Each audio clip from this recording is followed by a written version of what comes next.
Oi, gente. Gente, daqui a pouco vai começar a nossa live. Eu tô mandando aqui uns aviãozinhos para avisar ao pessoal, para quem quiser assistir, tá? Essa live, ela vai ser realizada com a fonoaudióloga Eliane Penachim, né, que vai se apresentar em breve. E o assunto abordado é sobre introdução alimentar, né? Como estimular a nossa criança nessa fase.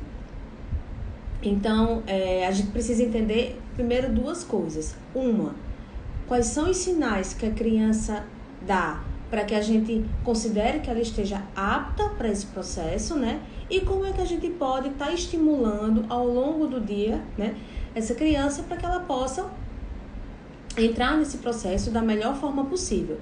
E como também a gente pode perceber eventuais problemas relacionados a dificuldades de ingerir o alimento, né? Dificuldades de levar o alimento até a boca. A gente vai falar um pouquinho sobre os modelos de introdução alimentar. E eu vou convidar a Eliane Penachim para a gente começar a falar sobre isso, tá bom? Deixa eu botar aqui para transmitir com ela. Pronto, eu já chamei a Eliane, ela vai se apresentar e na sequência a gente vai iniciar. Eu peço que vocês acompanhem, tá? E tirem suas dúvidas. Boa noite, Eliane. Tudo jóia? Boa noite, é Mônica. Tudo bem? Tudo bem? Uma satisfação enorme estar conversando com você, tá? Você que é o profissional que tanta gente comenta, fale com a Eliane, veja o WhatsApp da Eliane, veja o Instagram dela. Então é muito bom estar com você aqui. Agradeço você ter aceito o convite. E eu queria que você se apresentasse para o nosso público. Tá certo, Mônica. Então, em primeiro lugar, eu agradeço muito essa oportunidade, esse bate-papo. É sempre muito gostoso falar entre colegas, com profissionais da áreas afins. Então, eu agradeço muito essa oportunidade. Agradeço também a todos que estão entrando aqui, né, para conversar um pouco com a gente também. E eu sou de Campinas, do estado de São Paulo. Eu sou fonoaudióloga formada há 25 anos. Eu falo, ai meu Deus, falar essas coisas. E inicialmente o meu trabalho foi com crianças neurológicas, né? Dentro de instituições, dentro do consultório. E trabalhar com crianças neurológicas, a gente sempre tem que trabalhar na área da fonoaudiologia com alimentação. Porque normalmente algumas crianças com quadros neurológicos fazem uso de sonda para se alimentar, a gastrotomia. E muitas vezes os pais querem que retire essa sonda para que a criança possa comer por via oral. Depois de um tempo, eu passei a 9, 10 anos, mais ou menos, eu diminuí bastante meus casos neurológicos, porque fisicamente eu já não tinha mais condições. A minha especialização é em motricidade orofacial, conceito BOBA, trabalhar com crianças neurológicas, e a gente acaba usando muito o corpo, além dos equipamentos.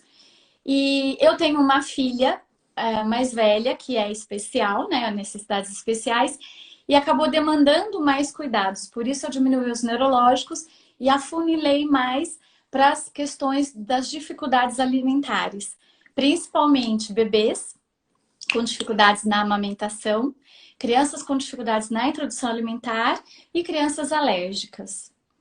Então essa foi toda a minha trajetória até aqui. Entendi. Eliane, então assim, o que a gente consegue ver é que você tem aí uma experiência vasta, né? Já de muito tempo. Eu também sou formada. Regula aí, que acender aqui a luz no meu rosto.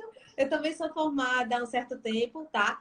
E assim, uma coisa que eu venho observando é que cada vez mais. Peraí, filho, diminua um pouquinho a luminosidade. É que cada vez mais vai existindo uma interação entre a fonoaudiologia e a nutrição, né? Sim. Para meio que consolidar algumas informações que são importantes para que pais, né? Para que mãe, pai, cuidador entenda que existe essa questão da multiprofissionalidade.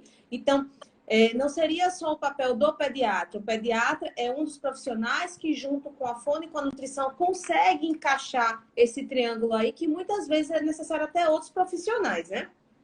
Então, na nossa live de hoje, como eu havia conversado com você, um dos nossos objetivos seria como é que a gente pode estimular essa criança e, acima de tudo, quais são os sinais de prontidão para que a criança possa vir a comer? Então, eu queria que você falasse um pouco sobre isso. Tá bom.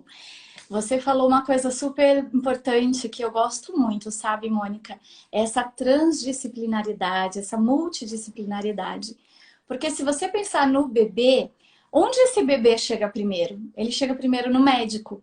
E se o médico sabe o que a nutricionista faz, o que a fonoaudióloga faz, o que a fisioterapeuta faz, e ele também, enquanto pediatra, está de olho nesses sinais, muito precocemente, ele pode encaminhar esse bebê que possa vir a precisar de ajuda, né?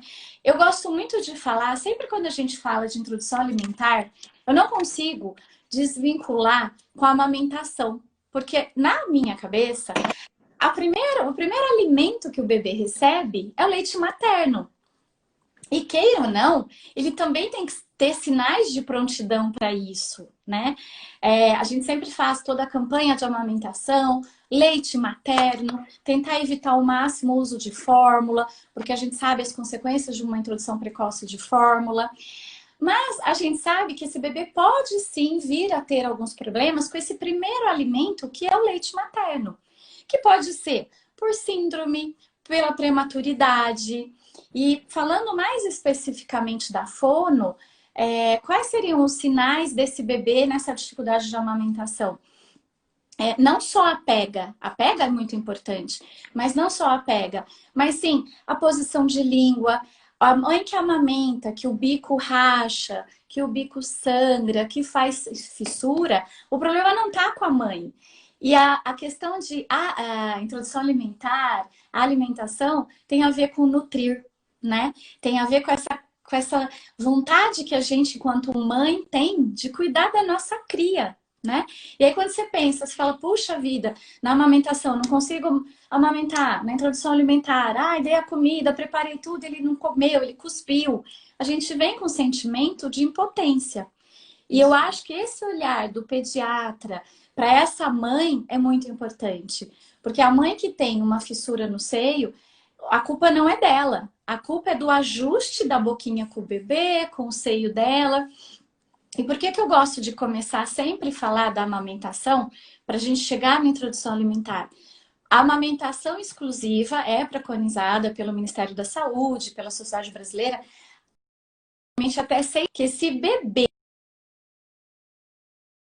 ele vai ter que desenvolver aquilo que você falou, né? A prontidão para comer, por 6 meses, ele tem que trabalhar sucção, respiração, deglutição.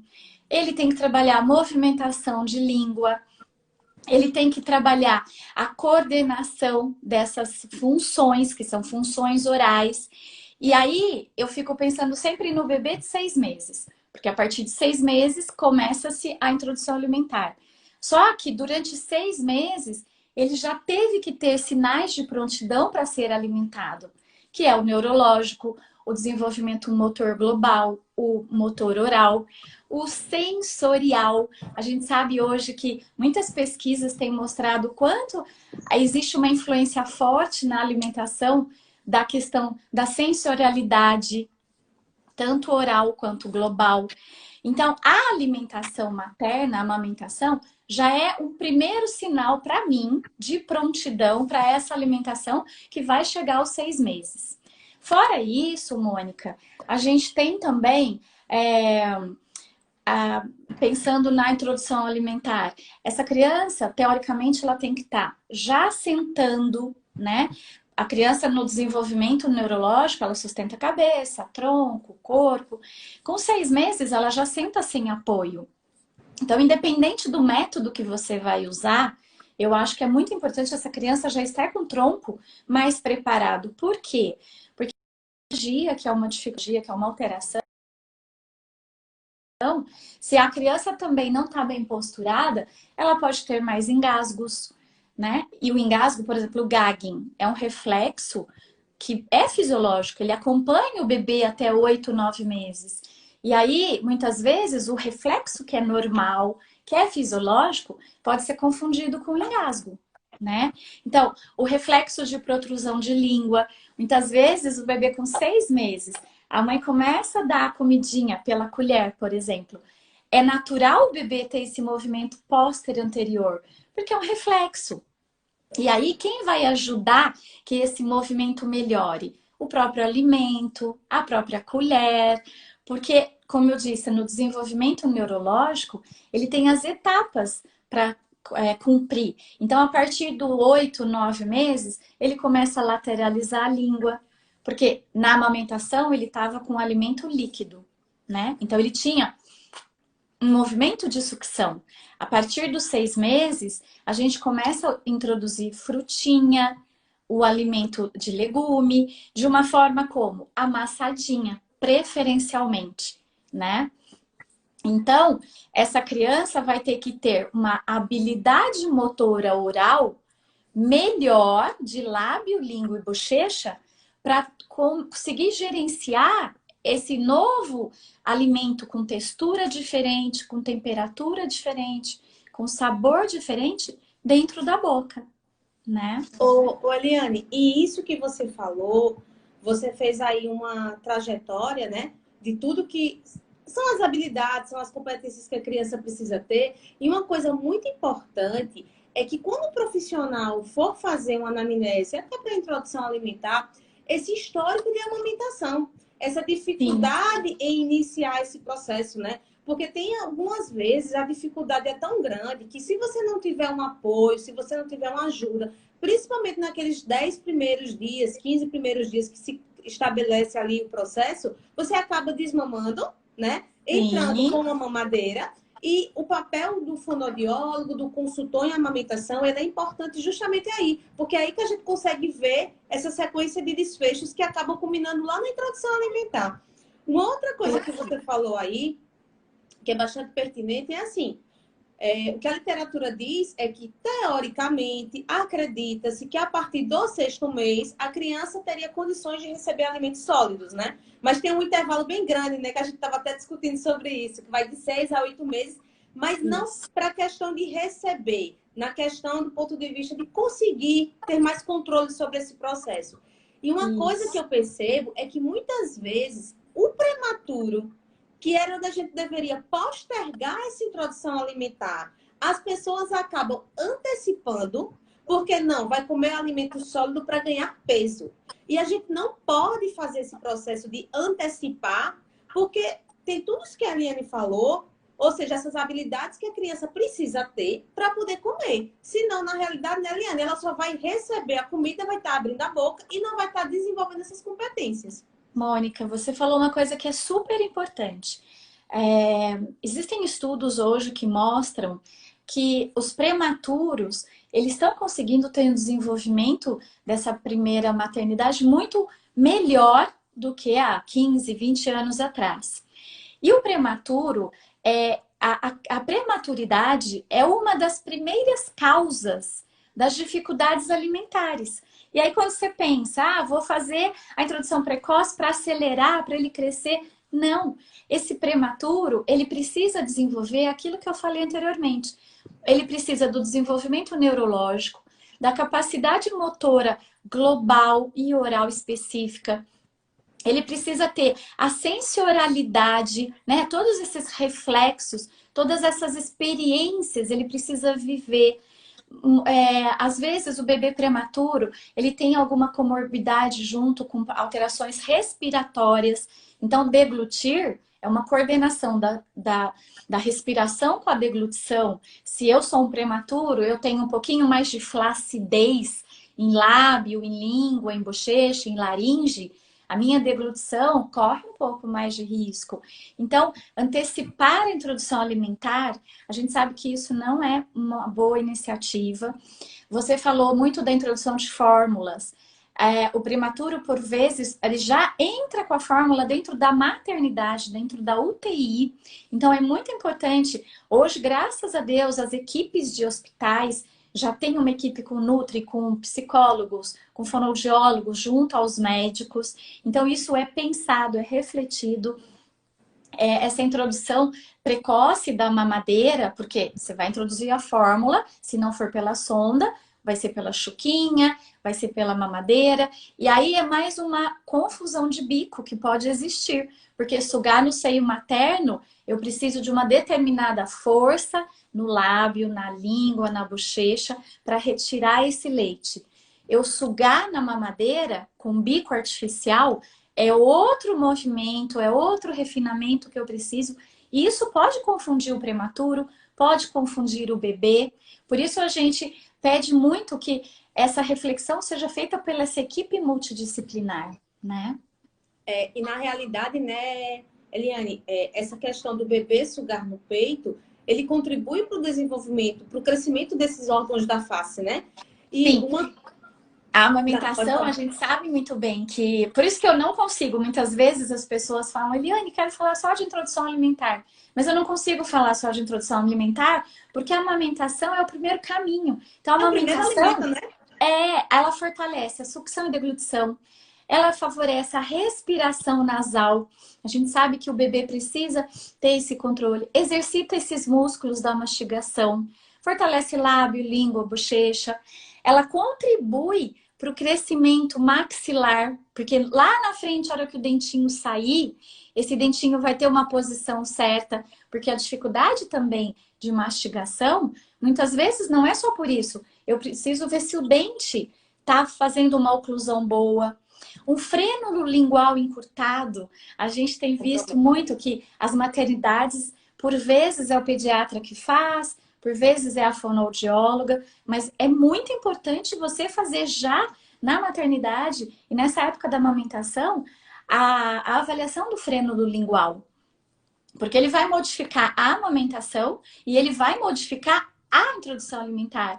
Porque eu já recebi, Mônica, um bebê com 11 meses, com muita dificuldade na alimentação. Quando eu fui avaliar, ele tinha um frênulo bem posteriorizado, bem pequenininho. Então, ele não conseguia fazer a elevação da língua e nem a lateralização. Imagina, ele já estava com 11 meses. E aí, a mãe passou aquilo que você falou, de você fazer uma anamnese, uma investigação. Ele chegou para mim com quase um ano. Mas eu tive que buscar. Ele já estava na mamadeira. E aí, ela falou, Eliane, olha, até 2 meses foi um caos amamentar ele. Foi difícil. Depois a gente entrou com a mamadeira. E aí tudo melhorou. Tanto que quando eu falei do frênulo, ela falou, mas como? Ele tem quase um ano. E por que ele deu e como que ele deu conta de amamentar? Eu acredito muito também, Mônica, nas adaptações. Né? O nosso cérebro é plástico, ele tem a neuroplasticidade, ele vai se adaptando, né? E aí, essa introdução estava sendo prejudicada e a mãe falava assim, eu já não sei mais o que eu faço. Eu faço papa doce, eu faço papa salgada, ele não gosta de nada. Mas com aquela linguinha daquele jeito, ele não ia ter condições de comer. Ele só aceitava o pastozinho, o homogêneo, porque o que ele fazia? Ele macerava, a gente chama, né? Ele levantava a linguinha e fazia o movimento de deglutição apertando mandíbula. Então ele fazia uma compressão. E era assim, então na hora que entrava o grãozinho, o gruminho, ele não dava conta. Não dava ele engolia inteiro. Uma coisa que você falou aí desse bebezinho que foi interessante, é uma outra questão também que eu sempre discuto muito. E eu costumo ler alguns livros de fonoaudiologia, né, para poder entender melhor e até ajudar melhor os pacientes. Uma coisa que a gente precisa explicar e fazer com que os pais entendam é que o comer primeiro começa com leite materno e aí o bebê vai ter que aprender a mamar, né? Nem a mãe sabe amamentar, nem aquele bebezinho sabe mamar. Então, Sim. é um processo de aprendizado conjunto, daquele binômio ali. Uma segunda coisa, Eliane, é a respeito da introdução alimentar. Quando a gente começa a ofertar o alimento e o bebezinho ou coloca a linguinha para fora, né? Ou cospe, ou faz alguma coisa, os pais precisam entender que O que ele sabe até aquele momento é sugar uma mama ou uma mamadeira.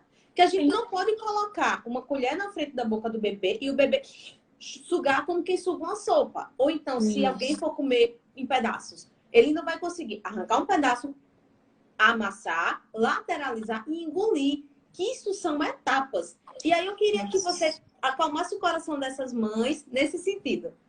Sim, isso é perfeito, Mônica. Eu acho lindo as nutricionistas quando falam disso, porque eu falo assim, até isso se modificou. Antigamente, em nutrição, a gente pensava em aporte calórico, a gente pensava só em ganhar peso. E hoje, olha o teu olhar.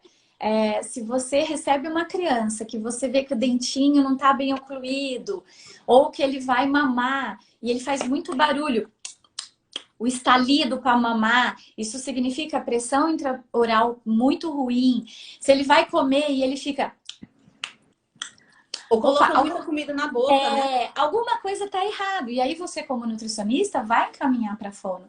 Então, os pais têm que entender que a introdução alimentar, ela é um passo que requer muitas condições dessa criança.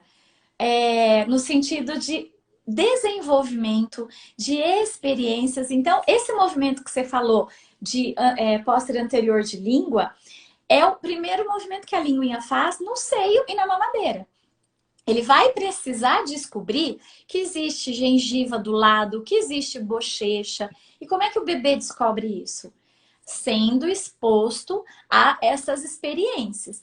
Se na primeira vez que eu dou a comida para ele, eu bati, fiz tudo amassadinho, a cenourinha, com a abobrinha, com chuchu, a hora que eu dei, ele cuspiu, essa mãe tem que acalmar o coração e falar assim, não, ele tá fazendo isso porque ele ainda não sabe que essa linguinha pode ir pro lado, pode ir pra cima. Não é porque ele não gostou da minha comida, porque esse é o primeiro pensamento. E aí, qual é o grande problema, Mônica? As mães ficam tão desesperadas, então elas fazem assim, ou elas têm dois mecanismos, né? Ou elas fazem uma papa com muita coisa dentro, que a criança não consegue discriminar nada, e por mais que ela na cabeça dela está alimentada. Ou ela faz assim, ela deu a cenoura hoje, ela fala, então eu vou tirar tudo, vou dar, cada dia eu vou dar uma coisa. E aí, de repente, aquele dia a criança comeu mais a de cenoura. Ela repete, repete, repete a cenoura. Aí na hora que ela vai dar a de abobrinha, é um sabor diferente, é uma textura diferente. Então ele demora um tempo para se habituar a esse novo sensorial, a essa nova textura. E aí ela, qualquer caretinha, criança faz careta, criança faz barulho com a boca. Ah, não, essa daí eu não vou fazer mais, porque ele não quer comer.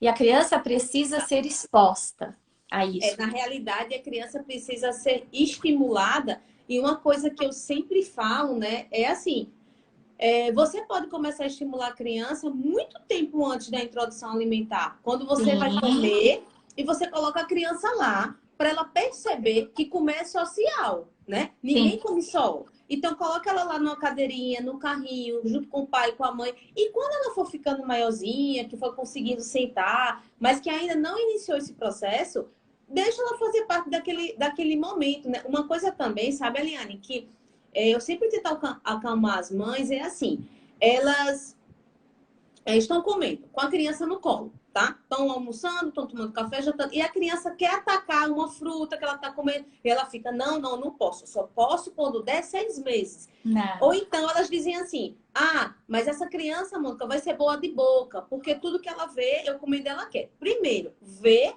não significa que você vai realmente comer. Às vezes é o interesse, né, por aquilo que todo mundo está fazendo. E o que eu sempre falo é assim, se você vê que a sua criança quer atacar seu copo de água, quer pegar uma fruta sua, sei lá, com 4 meses e meio, 5 meses, deixa ela tentar levar para a boca, tá? Sim. Deixa ela ver o que ela vai fazer com aquilo. Eu também concordo com você, Mônica, porque não existe uma regra para todas as crianças. Existe sim o desenvolvimento que a gente tem que saber enquanto profissional para orientar, para poder avaliar, para poder seguir o desenvolvimento sempre o mais próximo que possível, mas ele não é uma regra.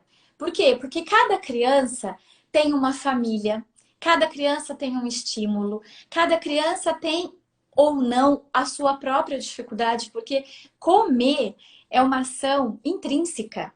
Às vezes os pediatras falam assim, não, deixa 2 dias sem comer porque ele vai comer. Não, ele vai ficar 2 dias sem comer, porque a motivação não é a fome. A motivação é o que eu conheço daquele alimento, é o que eu desejo. Conta, né? Exatamente. Então, é intrínseco. Então, isso que você falou é lindo. A gente pode começar a introdução alimentar 1 mês antes com estímulos. Então, eu gosto muito de falar para os pais usar mordedores. Por quê? Porque muitas vezes as mães falam assim, poxa, Eliane, você fala tanto de aprender a mastigar, você fala tanto de lateralizar a língua, mas como é que ele vai fazer isso se ele não sabe fazer? Não é seguro. Eu concordo, porque comer a gente precisa ter 3 coisas: prazer, experiências, a motivação e a segurança. Né? Eu não vou colocar na boca de uma criança aquilo que não é seguro. Existem vários métodos, o BLW é um. A gente precisa ter segurança com aquele método, né? E aí eu digo para as mães assim, você pode usar o mordedor. Às vezes elas falam assim, mas eu tô comendo uma feijoada, eu vou dar feijoada? Não necessariamente. Você pode pegar o mordedor, que ele tá lá brincando, molhar no caldinho e dá para ele chupar. Quando a criança coloca, Mônica, coisas alongadas dentro da boca, ela muitas vezes vem para o meio da boca e começa a sugar. Enquanto ela está sugando, ela está tendo experiências sensoriais. Mas mastigar, ela precisa aprender isso, porque lá com 10 meses, quando ela começar já uma mastigação lateral, essa linguinha, ela tem que trazer o alimento. Então, um mordedor compridinho vai auxiliar muito isso. E nesse momento que você falou que ela tá no colo da mãe, que ela tá no social, às vezes tá no batizado, tá no aniversário, a mãe tem que ter o bom senso, claro, de não ofertar nada que tenha açúcar, né? A gente sabe que não é para dar o açúcar antes dos 2 anos. Mas, de repente, tem uma massinha do bolo, a massinha do pão. Olha, eu sempre dou uma dica, porque como a gente falou dos sinais de prontidão, a gente espera que a partir dos 6 meses a criança tenha essas habilidades. Mas tem criança que ainda com 8 meses, a hora que você põe um pedacinho na boca, ela nauseia. Ela pode ter um reflexo um pouco mais anteriorizado. Aí eu digo para a mãe, eu dou uma dica, eu falo, não coloca em cima da língua, coloca no canto. Você vem pro ladinho. Porque daí você já vai estar fazendo 2 funções, que é fazer a linguinha buscar o estímulo lateral. E você dá tempo para esse organismo se reorganizar, né? As crianças com disfunções sensoriais, né, com alterações sensoriais, ela também impacta nessa introdução alimentar. Então, às vezes a mãe fala, Eliane, ela põe tudo na boca, menos comida. Aí eu falo assim... Eita, desculpe, conclua aí. Aí eu falo assim, então, e como é que é? Pisa na grama? Nossa, ela odeia pisar na grama. Ela brinca com areia? Nossa, ela não gosta de ficar com a mão suja. Então, na verdade, Mônica, quando você está fazendo introdução alimentar, a gente não pode só pensar em boca. A gente tem que pensar nessa criança como um todo. Porque, afinal de contas, ele é um global. Ele é um bebê auditivo. Né? Então, os pais têm que ficar atentos não só no prato de comida, não só na quantidade que essa comida, do que essa criança está comendo, mas assim, esse ambiente que eu tô com a minha criança, é um ambiente tranquilo? Eu estou tranquila? Ou eu tô ali tensa, porque eu tô com medo que ela vai engasgar, né? Porque ela já engasgou anteriormente. Qual a memória da amamentação que essa criança tem? A criança que amamenta e engole muito ar é uma criança que tem problemas gastrointestinais. Então, observar um possível refluxo, uma possível doença do refluxo, né? Eu sempre digo, para comer, Mônica, a criança precisa ter conforto. Qual é o conforto? O cuidador tem a segurança também do que está oferecendo a criança. E outra coisa, Eliane, é que o cuidador, ele precisa também ter confiança nele. Porque se ele oferece e a toda hora ele quer meter a mão na boca, ele quer tirar a colher, isso também acaba sendo ruim para a criança, né? Sim, esse conforto relaciona-se a isso, o gastrointestinal. Então, a gente sabe que a criança que tem constipação, a criança que tem refluxo, ela tem uma questão alimentar que requer um cuidado mais médico, pediátrico, gastropediátrico, um conforto físico. Então, ela está no colo, ela tem que estar bem sentadinha. Tá no carrinho, ela tem que estar inclinadinha e não deitada, né? Sensorial. Se eu sei que é uma criança que tem muita aversão, eu vou expondo ela gradativamente ao estímulo e o emocional, né? Isso tudo é muito importante. O cuidador, ele muitas vezes, Mônica, eu falo muito do desenvolvimento do olho, mão, boca. Essa criança precisa ter sensação, percepção, imagem e conceito. Muitas vezes o bebê de 4 meses começa a pôr a mãozinha na boca, 3 meses, a mãe vai lá e tira. Com 5 meses ele pega o pezinho, vai lá com o pezinho, a mãe vai lá e tira. Eu digo, Breca o não, estímulo, né? deixa, é importante mão na boca. Ah, mas quando vai muita mão na boca, ele vomita. Ele vai ter que aprender essa autorregulação, né? Se eu toda hora tiro a mão, a hora que eu não tô perto, eu vou. A disciplina positiva fala muito disso. A disciplina positiva fala de você ensinar o seu filho, encorajar o seu filho a fazer o que é melhor, porque é por ele, é intrínseco. Não porque o papai e a mamãe tá de olho. Então, esse olho, mão, boca é importante para esse desenvolvimento da oralidade, do controle motor oral, né? Eliane, uma coisa que você falou aí com a mãozinha, eu sempre também dou muito a dica para os pais. Eu tenho pais que querem fazer BLW, pais que querem fazer participativa, e uma coisa que eu deixo muito clara nas minhas orientações é que quem define isso não é o cuidador, é a criança com base nas competências que ela tem naquele momento, né? Também não adianta eu querer fazer, deixo muito claro, eu escrevo isso, é taxativo, certo? Agora, uma coisa também que eu vejo é que muitas vezes a criança, a mãe amassa comida na colherzinha, né? E vai dar, e não quer que a criança pegue na colher para levar a boca. E a gente observa muito que a criança tem essa mania de pegar a colherzinha e pegar e querer levar. E eu digo, mãe, deixe. Ah, mas aí era justamente isso. Porque se ela colocar muito dentro, ela vomita, né? A gente sabe que tem a questão do reflexo. Mas isso é um treinamento para ela saber até onde ela pode ir.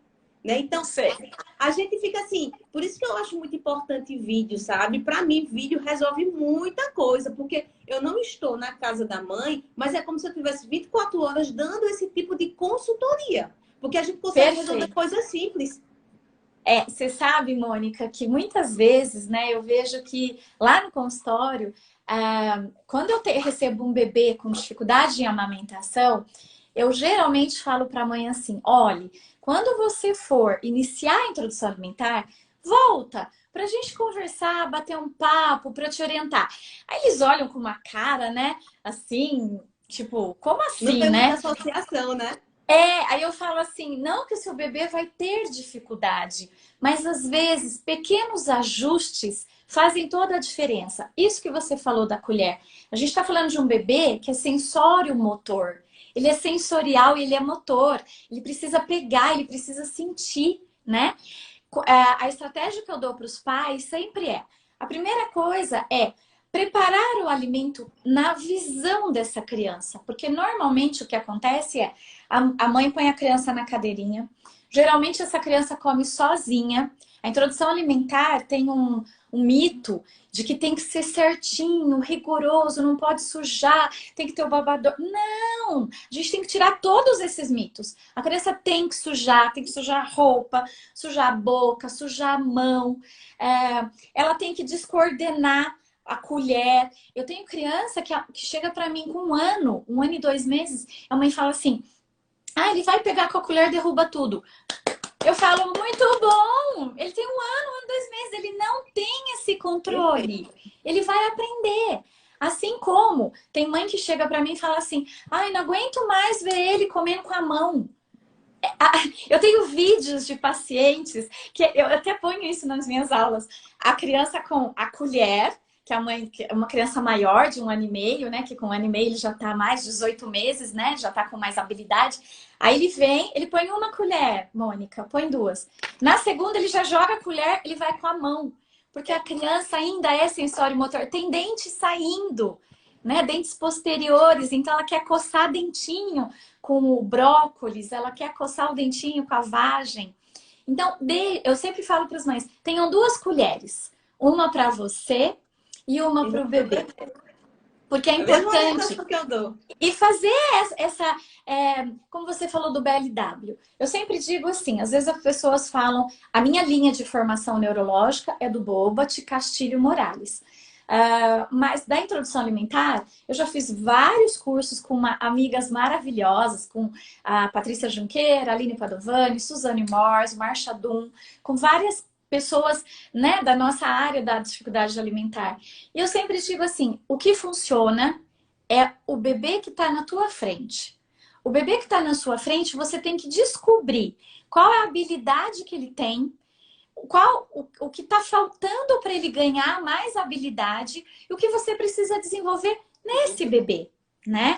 A mãe chegou, eu vou te contar um caso de uma mãe, uma graça, ela já tinha 3 filhos, era o terceiro menino dela. Ela chegou para mim com ele com 9 meses, 8 meses e 5 dias. E ele teve um histórico de amamentação muito sofrida, um refluxo que virou doença do refluxo. E ele era um bebê muito chorão. A gente sabe que o choro é a primeira comunicação do bebê. Então, se você me fala assim, Eliane, qual o sinal, o primeiro sinal da dificuldade de alimentação? Eu vou te falar, é o choro, Mônica. Seja na amamentação, seja na introdução alimentar. Porque o choro ele é tão impactante que hoje existem estudos. O Dr. Gabriel Bevenides tem um estudo sobre o choro, é um gastropediatra, que eu gosto muito dos estudos dele, e fala do impacto dessa coisa do choro. Então, ele chegou, era um bebê muito chorão. E ele chegou para mim com 8 meses e meio, ele não sentava sem apoio. E a mãe falou, Eliane, eu vim te procurar porque eu sei que você é especialista em alimentação, introdução alimentar, amamentação, e eu quero fazer o BLW e o pediatra está receoso. E o pediatra encaminhou para você para fazer uma avaliação. Quando eu avaliei, Mônica, eu falei, não dá para fazer a BLW com essa criança. Porque ele era um bebê ainda imaturo, ele tinha uma ele não era prematuro, mas ele era imaturo. Ele tinha uma inabilidade motor oral. Como ele era um bebê chorão, ele tinha muitas cólicas, muita constipação intestinal, os refluxos, ele era um bebê de colo. Então, ele nem engatinhava. Ele já estava com quase 8 meses. Então, uma criança como essa, eu não posso. Aí eu combinei com a mãe, expliquei tudo isso para a mãe. Falei, olha, se você quiser, nós vamos fazer uma introdução alimentar com a colher, consciente, de forma segura. E daí, mais para frente, podemos sim começar alternando com o BLW. E realmente, com 10 meses e meio, a gente conseguiu colocar a introdução com o BLW. Então, isso que os pais têm que ter um pouco em mente, que o nosso filho, o filho de cada pai, não é o filho daquele estudo, não é o filho daquele artigo, não é aquele filho do vídeo. Mas eu posso ter aquilo como modelo, como um parâmetro. Mas se eu tenho um bebê que não senta direito, que tudo mais cospe, teve muito refluxo, tem muita alteração respiratória, isso tem que ser avaliado de forma individualizada, né? Ô, Eliane, e tem uma coisa que é importante quando você falou desse bebê de 8 meses. 8 meses, não foi o bebezinho? Sim. E você, a mãe queria BLW e você começou com a colher. Eu acho que em alguns casos, independente da idade, é necessário recomeçar, né? Sim. Então, às vezes eu pego crianças que pela idade, elas deveriam estar comendo normal. E aí eu tenho que dar um reset, né? Começar tudo de novo. E aí eu vou dizer, mãe, vai ser uma reintrodução alimentar. Mônica, que lindo! Ouvir você falar isso é lindo, porque isso tem sido muito comum. Então, por exemplo, quando chega um bebê para mim, pequenininho, com dificuldade alimentar, 7 meses, 8 meses, 9 meses, eu falo, puxa, que bom. Eu vou ter ainda um tempo maior para ajustar. Mas eu tenho recebido, Mônica, crianças de 2 anos, 3 anos, 4 anos, com dificuldade na alimentação. As crianças próximas a 1 ano e meio, 2 anos, a gente sabe que com 2 aninhos a criança passa pela seletividade alimentar, fisiológica própria da época, né? Porque ela ganha mais poder, mais autonomia. Isso. Mas a criança de 1 ano e meio, ela tem que estar comendo a comida da família, né? Óbvio que a gente não vai dar uma leitoa para a criança comer nada disso, mas ela tem que estar comendo a comida da família. Ela não pode estar comendo separado. E é muito comum eu receber criança com 2 anos comendo papinha, comida amassadinha. Então ela não passou por pelos meses da mudança, da transição do amassadinho para o gruminho, para o pedaço pequeno, para o pedaço maior. Quando a gente começa a introduzir, por exemplo, biscoito, bolachinha, eu brinco muito com as crianças. Vamos fazer a mordidinha da formiguinha, né? Que é uma mordida pequena. Começou a língua melhorar. Olha, agora vamos fazer a mordida do gato. Como que eu... a mordidinha do gato. Você já viu a ração do gato? É pequenininha, não sei. Agora a gente tem que fazer a mordida do cavalo. O cavalo é grande, então uma mordida maior. Porque essa transição dos tamanhos vai aprimorando essa habilidade motor oral. Como você mesma falou, mastigar. Mastigar é uma coisa que a gente ensina à criança. Porque a força que a gente tem que exercer, tanto de músculo quanto de mandíbula, ela é diferente para comer uma cenoura, ela é diferente para comer o alface. Sim. As mães muitas vezes falam assim, Eliane, carne não vai de jeito nenhum. Ele põe a carne na boca, mastiga, mastiga, mastiga e cospe. Eu tenho que ver se essa criança está num ponto de ter uma habilidade para esta carne, para o tamanho que essa carne foi cortada. A forma como essa carne foi preparada, né? Isso. Porque às vezes a pessoa prepara uma carne na chapa, muito seca, a criança não dá conta. Eu preciso ter essa forma como eu processo essa carne, faz diferença, né, Eliane? Ô, Mônica, sabe como eu ensino as crianças a mastigar? Eu sempre falo assim, porque como eles têm aquele movimento anterior, né, de língua, eles começam a elevar e depois lateralizar. Eu sempre falo para as mães assim, você vai me trazer o mordedor, eu sempre peço um mordedorzinho comprido, porque a primeira coisa, ele tem que aprender a morder, mastigar, voltar com essa comida em cima da língua e deglutir. Isso. Né? Eu brinco com os pais assim, eu falo, por quê? Porque senão ele vai comer que nem pato. Aí o pai, como assim pato? Eu falei, você já viu o pato comendo? Ele enfia a cabeça dentro do lago, pega o peixe, joga e engole o peixe. A gente tem que mastigar. Eu peço um pedaço de bife mais duro que ele encontrar, na grossura aqui da palma da mão. E aí eu digo para os pais assim, você vai ou cozinhar, ou fritar do jeito que você faz, com azeite, da forma que a tua família está acostumada, porque a alimentação tem a ver com o hábito e costume da família, né? E aí depois eu corto em tiras, como se fossem bastonetes. E aí eu peço para ela selar essa carne, para que a criança morda. Inicialmente a criança começa a chupar, porque é isso que a criança vai fazer. Aí a gente começa, às vezes ela tem só 2 dentinhos aqui, 2 aqui. Aí os pais falam, mas como? Porque tá muito associado. Eu não dou pedaço, eu não dou coisa maior de textura para criança, porque não tem dente. Mas a alimentação do bebê, a introdução alimentar, ela não está só relacionada com dente. Porque ele realmente não tem dente, ela está relacionada com gengiva, ela está relacionada com músculo, com língua, com movimento mandibular. Porque a gente vai oferecer para um bebê na introdução um alimento macio, bem cozido. E aí ele vai aprender a mandibular. E essa carninha, eu digo para os pais assim, a criança tem que aprender sobre comer. Aprender sobre comida. Às vezes os pais levam aquele prato enorme na terapia, grande assim. Mas ele comeu só um pouquinho. Fala, então, na terapia ele vem para aprender sobre comer. Ele vem aprender sobre o alimento. Ele não vem fazer uma refeição. Não, e outra coisa, Eliane, que você falou muito bem. A quantidade que um bebezinho come é pequena mesmo. É como se a gente se colocasse no lugar dele. Então, um exemplo, você hoje dá uma abobrinha, que eu preciso ter uma habilidade, uma textura, um cheiro também, né?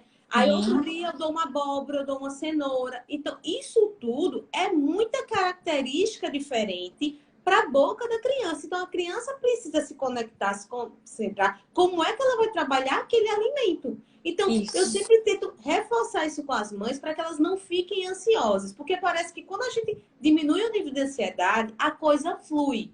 Quando a Sim. gente coloca o alimento lá, seja pelo método BLW, que é o método que o bebê sinalizou, ou quando a gente coloca na colher, oferece à criança, a criança quer pegar a colher e levar para a boca, parece que a coisa flui. Mas é Sim. preciso que a mãe também diminua essa carga de ansiedade, né? Você falou tudo, Mônica. Eu sempre digo para os pais assim: é, fazer a introdução alimentar, a gente tem que ter muito dentro da gente a expectativa e a realidade. Quais são os maiores desafios da introdução alimentar, ao meu ver? Primeiro é isso, a expectativa e a realidade, porque eu imagino que o bebê fez 6 meses, um dia eu vou sentar ele no cadeirão com aquele prato enorme, com 5 cores, que de repente eu posso não estar querendo hoje comer 5 cores, posso querer 2. Então, existem os mitos, né, dessa coisa da alimentação. E aí a coitada da mãe faz toda aquela comidinha cheirosa, preparada, com todo aquele amor e carinho. Eu tenho uma mãe que falou que aplica reiki na comida. Eu acho isso lindo. Então, assim, ela tá toda disposta, disponível. E aí, de repente, a realidade é outra. Aí, outro desafio, o peso. O bebê que não ganha peso. Então, a mãe, ela vai falar, eu vou dar comida de qualquer jeito. E ela dá. E ela não tá errada. Porque ela tem que fazer esse bebê sobreviver. Ela tem que fazer esse bebê comer. Então, ela não está errada. Porém, o que acontece? Essa introdução alimentar que começou com 6, 7 meses dessa forma, para que ele sobreviva, para que ele cresça, engorde, ganhe peso, ela pode durar até 10 meses. E aí, tirar esses 4 meses de hábitos dessa criança e introduzir novos é um pouco difícil. Sujeira. A gente sabe que hoje as mães trabalham demais. Né? A gente tem horário para isso, horário para aquilo, salvo agora com a pandemia, né? Mas tudo bem. Mas a gente não tem tempo. E aí, o que essa mãe faz? Não quero que suje. Se eu disse anteriormente que essa criança precisa experiências, segurança, sujeira, é importante esse S de sujeira, né? Então, a questão da introdução alimentar tem todas essas questões. Ela precisa. A Suzanne Morse tem um gráfico e as grandes estudiosas da alimentação falam das 6 etapas. A criança precisa tolerar ver o alimento, ela precisa interagir com o alimento, cheirar, tocar, lamber para depois comer. E quando a criança faz 6 meses, como você falou, chega um prato enorme. A criança olha e fala, meu Deus, eu vou ter que dar conta disso? Esse prato. Então, eu sempre digo, quando a criança já chega para mim com dificuldade, você está pronta para tirar tudo que você fez até agora, acalmar seu coração. Vai ter dia que ele vai comer bem? Vai. Vai ter dia que ele não vai comer? Vai. A Tem gente é dia que assim, ele... né, Anne? Vai ter dia que ele vai comer um pratão de cenoura, abobrinha e chuchu. 2 dias depois você põe, ele não come. Mas é assim, porque ele tem que administrar, desenvolver essa coisa de habilidades. Eu sempre digo que tem 3 coisas importantes para a gente trabalhar na introdução alimentar: temperatura, sabor e textura. E isso, imagina, você tem que trabalhar esse tanto de coisa com a variedade alimentar que a gente tem. E variar os alimentos é muito importante. Existem estudos hoje, Mônica, que falam dos alérgicos, por exemplo, que é uma grande população de crianças que eu atendo, que sempre teve muita preocupação com a introdução alimentar dos alérgicos, por conta das reações. Uma anafilaxia é uma reação grave. E aí sempre se postergou muito a introdução. Hoje os estudos mostram que mesmo a criança alérgica, você tem que fazer uma variedade de alimentos, inclusive com aqueles possíveis alergênicos. Leite, soja, ovo, trigo, amendoim. Óbvio que você não vai dar para criança de 6 meses, 7 meses, amendoim, castanha, peixe. Não é isso. Mas você tem a janela de imunidade. Então, até 1 ano, 1 ano e meio, mais para frente, quando a criança já tiver mais habilidade, ofertar também isso. Para que você tenha esse leque todo. Então, os pais, eu digo, quantos mais coisas eles souberem, mais tranquilos eles vão ficando, menos estresse para tudo isso, né? Na realidade, Eliane, você disse 3 coisas e aí já estou adiantando que a gente vai precisar caminhar para o final, viu? Porque já está dando tempo. Você disse três coisas que eu vou pontuar aqui. Uma, você falou da quarentena, e aí você falou essa questão da sujeira, que tem que se sujar. Muitas vezes, independente de quarentena, essa questão de não querer que a criança se suje, isso acaba fazendo com que você mude até a forma de oferecer e as Sim, características do alimento. sim, Então, eu tenho mães que dizem assim, não, à noite eu só ofereço tal coisa, porque ele se suja menos, porque eu boto logo na boca e acaba. E aí sim, depois você está criando um problema que você vai resolver lá na frente, né? Porque a sim, vida vai cobrar esse preço. Uma sim, outra coisa que você falou é a questão da diversidade. Para muitas famílias não é fácil diversificar, mas sim. uma coisa que é importante é você fazer um planejamento. Porque assim, imagine que um filho, ele foi idealizado, foi planejado, né? Uma série de coisas. E aí você chega nesse momento que os 2 primeiros anos de vida, ele é decisivo nessa questão de formação do hábito alimentar. E aí você diz, eita, poxa, eu não tenho como diversificar. E você começa a dar uma nutrição, digamos, capenga, tá? Com pouca diversidade, você está dando pouca oportunidade para aquela criança vivenciar diferentes sabores, diferentes texturas, certo? Sim. E outra coisa que você falou, aí já dos alergênicos, só para a gente deixar bem amarrado, vamos imaginar, você tem uma criança alérgica não, alérgica para Alérgica. leite ou para ovo, né? Que descobriu isso lá no processo de amamentação, a exclusão vai ser para o ovo ou para o leite, tá? Vai ser para o Sim. alimento que dá alergia naquela criança. O restante, pelos guidelines, a gente oferece. Eu até discuti Isso. isso com a Flávia, numa live que a gente fez sobre alergia. Agora, a gente precisa também entender que essa oferta, eu não vou dar uma castanha, não vou dar umas nozes para a criança, eu preciso entender como eu vou conseguir colocar isso na alimentação dela, né? E Isso.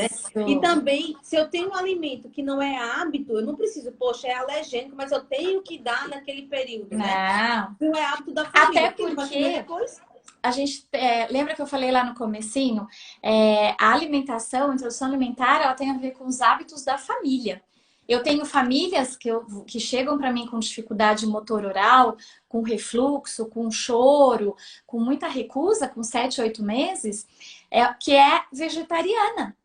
E então eu tenho que respeitar isso, né? E por isso é tão importante, né, Mônica, essa multidisciplinariedade. Ou mesmo, por exemplo, é muito comum as nutricionistas que conversam comigo falar assim: puxa, eu queria introduzir tanto uma barra de cereal. Aí eu digo assim: olha, ele ainda não tem habilidade para isso. Esse reflexo de vômito ainda está anteriorizado. Vamos segurar mais um mês para dar tempo de eu trabalhar e daqui um mês você introduz. Então, essa troca é muito rica. E quem ganha é a família e a criança, né? Com certeza. E aí, né, Eliane, é aquilo que a gente fala. É importante você ter um profissional da nutrição, um profissional da fono, né? Se você percebe que existe essa necessidade, mas acima de tudo, que os profissionais conversem, né? É, Porque não adianta você ter uma coisa que você não consegue conversar com outro profissional, porque o tratamento nas situações que se faz necessário, ele tem que ser minha filha dizendo da multidisciplinar. hora. O tratamento tem que ser conjunto. Então, assim, eu faço muito isso com a Eugênia aqui em Maceió. Eugênia, você está em que nível de tratamento? Assim. E ela vai dizer, Mônica, eu preciso que você coloque isso. E eu vou Sim. dentro daquela faixa etária, dentro do que é saudável, tentar arrumar uma receita, arrumar um alimento para colocar. Certo? Sim. Eliane, acho que a gente vai ter que terminar. Minha filha está Ah, dizendo que o tempo está estourado. Na realidade, assim, eu achei a live super proveitosa. É um assunto muito bom de discutir. E é um assunto que a gente percebe que se a gente consegue trabalhar isso nas famílias, a gente evita muito problema lá na frente, né? sim. Porque é muito mais fácil tratar agora, até com Sim. essas questões relacionadas à plasticidade, do que tratar uma criança de 2, 3, 4 anos. Tem um Sim. caso de crianças de 12 anos que chegam para mim que, assim, não dá para fazer Mônica. muita coisa a mais. Foi aquilo que eu falei no início. Quando chega um bebê para mim, eu falo, ai, que maravilha, chegou o bebê, eu consigo. Porque, por exemplo, a criança com 6 anos tem que entrar até a psicóloga junto, tanto para a família quanto para a criança. Então, os pais que ouviram a nossa live, que viram a nossa live, e os profissionais, eu faço até um pedido, que em alguma dúvida, procure avaliação. do nutricionista, do fonoaudiólogo, que o pediatra, né? Tem muitos médicos que assistem lives, que eles participam, que eles façam a recomendação, que ouçam as queixas das mães, né? Ouvir as mães é muito importante. E aí sim fazer os encaminhamentos corretos para o especialista, né? Claro. Não tentar resolver o que a gente não tem a habilidade para resolver, né? Então, Sim. assim, eu só resolvo aquilo que é da minha competência. Senão, eu ligo logo para a Eugênia. Eugênia, resolve isso aqui. Perfeito. Mônica, muito obrigada pelo convite, viu? Eu que agradeço, Eliane. Vamos ver aí se a gente faz algumas parcerias. Acho que a gente tem uma troca de informação muito boa, tá? Agradeço as pessoas que indicaram você, a Flávia e a Eugênia, tá? E te convido, semana que vem vai ter uma live, na terça-feira, com a doutora Flávia Valência. A gente vai falar sobre alergias e intolerâncias. Se Ótimo. você puder, porque eu sei que você faz live dia de terça, assiste, tá bom? Assisto sim. E estou à disposição sua e de todos que quiserem tirar dúvida, pode mandar direct. Eu estou à disposição. Tá joia, então. Obrigada, viu, Eliane? Beijo. Tchau. Gente, até logo. Tchau, Boa tchau. Eu vou noite, deixar pessoal. gravado. Boa Obrigada. noite. Tchau, Mônica. Tchau, Eliane. Tá encerrado.